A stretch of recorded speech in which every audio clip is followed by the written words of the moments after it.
NASA has just released a new image captured by the Hubble Space Telescope, revealing what it looked like moments before galactic clusters, clusters that consist of many galaxies held together by gravity smashed into each other. The result of this cosmic collision of galaxy clusters was the formation of a new massive structure called MAX J0416.1 2403, or simply MAX J0416, that lies roughly 4.3 billion light years from Earth in the constellation Eridanus. Pictures of galactic clusters sometimes don't look real, because every single one of the tiny, stereotypically spiral disks in the image above looks an awful lot like they were just photoshopped haphazardly onto a black background. But these images are completely real and also incredible, because each one of those galaxies contains billions of stars and countless planets, just like our own Milky Way contains the planets and the stars of our solar system. To create the image above, which the team is calling the Cosmic Kaleidoscope, researchers combined data captured by 3 different telescopes set to capture individual parts of the sky. As the team explains, the image of the cluster combines data from 3 different telescopes: the NASA/ESA Hubble Space Telescope showing the galaxy and stars, the NASA Chandra X-ray Observatory diffuse emission in blue, and the NRAO Jansky Very Large Array diffuse emission in pink. Each telescope shows a different element of the cluster, allowing astronomers to study MAX J0416 in detail.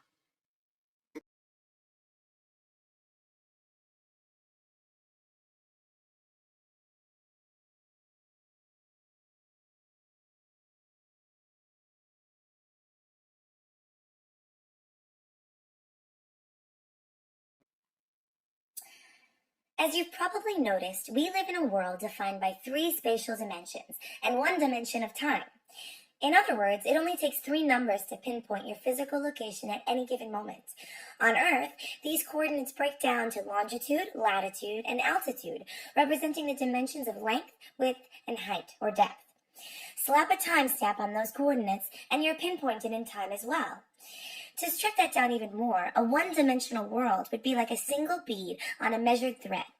You can slide the bead forward, you can slide the bead backward, but you only need 1 number to figure out its exact location on the string: length. Where's the bead? At the 6-inch, 15-centimeter mark. Now, let's upgrade to a 2-dimensional world. This is essentially a flat map, like the playing field in games such as Battleship or chess. You just need length and width to determine location. In Battleship, all you have to do is say E5, and you know the location is a convergence of the horizontal E and the vertical line 5. Now let's add 1 more dimension. Our world factors height or depth into the equation. While locating a submarine's exact location in Battleship only requires 2 numbers, a real-life submarine would demand a 3rd coordinate of depth. Sure, it might be charging along the surface, but it might also be hiding 800 feet beneath the waves. Which will it be? Could there be a 4th spatial dimension? Well, that's a tricky question because we currently can't perceive or measure anything beyond the dimensions of length, width, and height. Just as 3 numbers are required to pinpoint a location in a 3-dimensional world, a 4-dimensional world would require a 4th.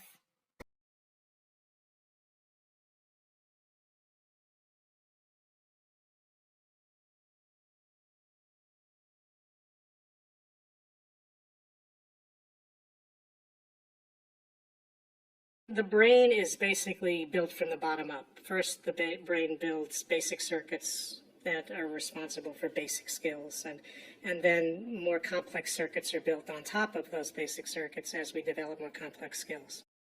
Biologically, the brain is prepared to be shaped by experience. It's expecting the experiences that a young child has to literally influence the formation of its circuitry. It's built into our biology. The interaction between genetics and experience that shapes brain architecture is embedded in the reciprocal relationships that children have with adults in their lives. And by that we mean what we refer to as the serve and return nature of children's interaction with their adults. Development and the impact of experience on development is not a one-way street. It's a back and forth interaction. The brain is a highly integrated organ which has multiple sections that specialize in different kind of processes. So we have parts of the brain that are involved more in cognitive function, and other parts that are involved in processing of emotion, and parts involved in seeing and hearing.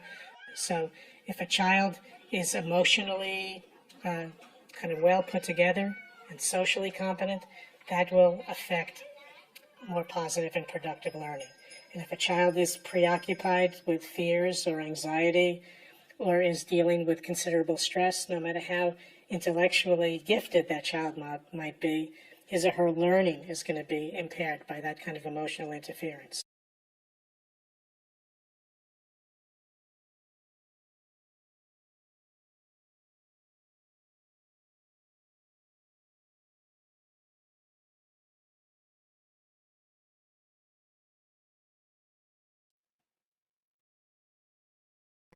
So we're going to start with the intuitive definition of temperature everybody has. So hang on to that. That's the right intuition. But as physicists, of course, we want to be more precise, more careful. So let's say you have the notion of hot and cold. Even that requires a little more precision. That introduces the notion of what is called thermodynamic equilibrium. Just like mechanical equilibrium, this is a very important concept. So I'll tell you what equilibrium is with a concrete example. If you take a cup of hot water, then you take another cup of cold water, each cup, if you wait it sufficiently long, is said to be in a state of equilibrium as long as the cups were isolated from the outside world and not allowed to cool down or heat up. We think they maintain a certain temperature. We say it's in a state of thermal equilibrium because this temperature does not seem to change. Now, we've not defined what temperature is precisely, but we can talk about whether whatever it is has changed or not changed. So it'll settle down to some temperature, it'll maintain the temperature. Be very careful. If you leave a cup of coffee in this room, it will cool down because the room has got a different temperature. But I'm talking about a cup of coffee that's been isolated from everything. It maintains the temperature. Here's another cup of a cold drink at what we feel is a lower temperature. They are both in a state of equilibrium.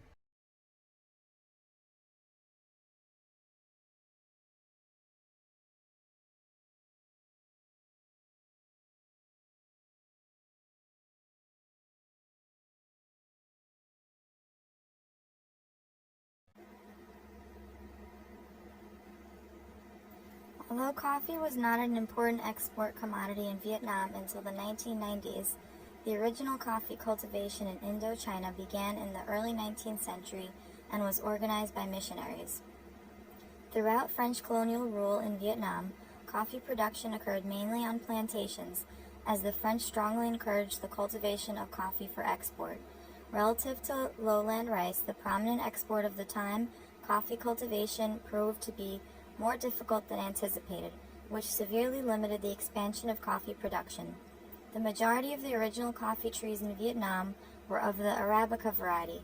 However, the Himalay vastatrix attacked the Arabica plants and depleted the output from 64.5% in 1945 to 1.7% in 1957.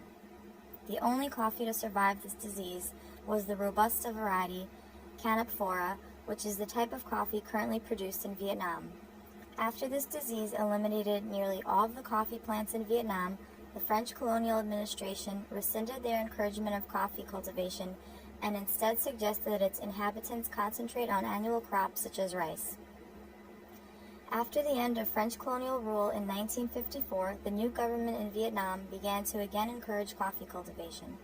In the late 1970s, the government provided incentives of clear and fertile land to induce the ethnic majority to migrate to the less populated highland region and produce coffee. This policy proved to be successful, as seen in the increase in population density in the highlands, from 3 persons per square kilometer in 1940 to 77 persons per square kilometer in 1997.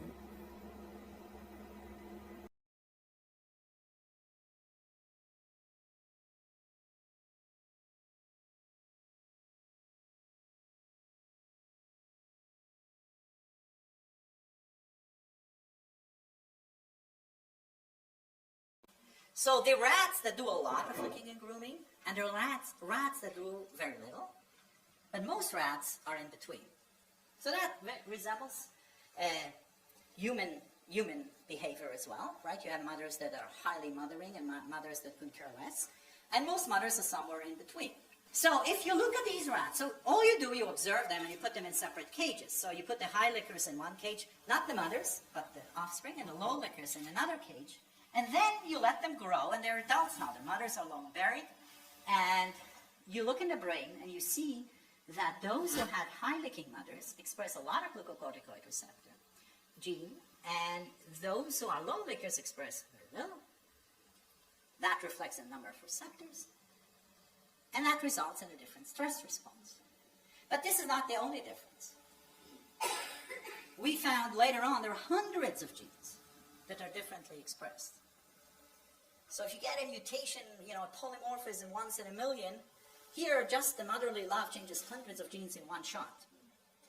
And it changes them in a very stable way that you can look at the old rat and you can say whether it was licked or not. But you can also say it by behavior. So if you walk to the cages, to the room, the rats that were poorly licked are highly anxious, hard to handle, aggressive.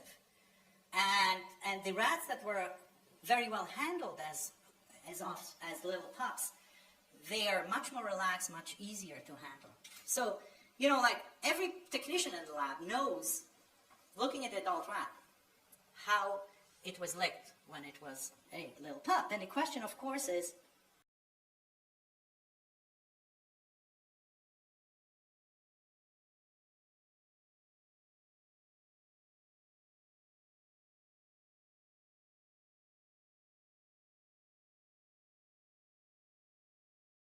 Let's take a look at this video of these little kids. They were offered the option of having one marshmallow immediately or 2 marshmallows 15 minutes later. And you've got some very cute videotape of this experiment, so let's take a look. Okay.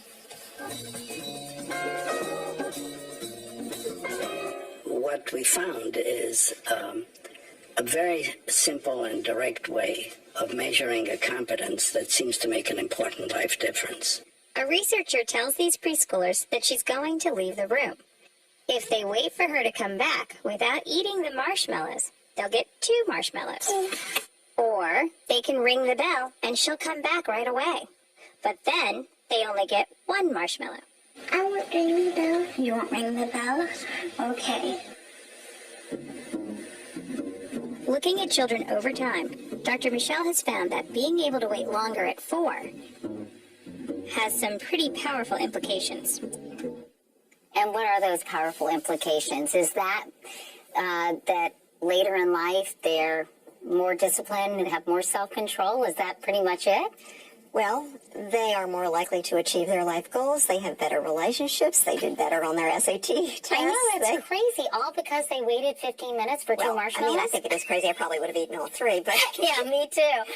But, actually, yes, the ability to be able to pursue your goals, in this case it was to have 2 marshmallows versus 1, and not go on automatic and just grab the marshmallow, is a very important skill. But I think a main point in Mind in the Making is that these skills can be taught if you're 14 or 40 or 4. It's not ever too late, and any child can learn them, any adult can teach them, and it's never too late.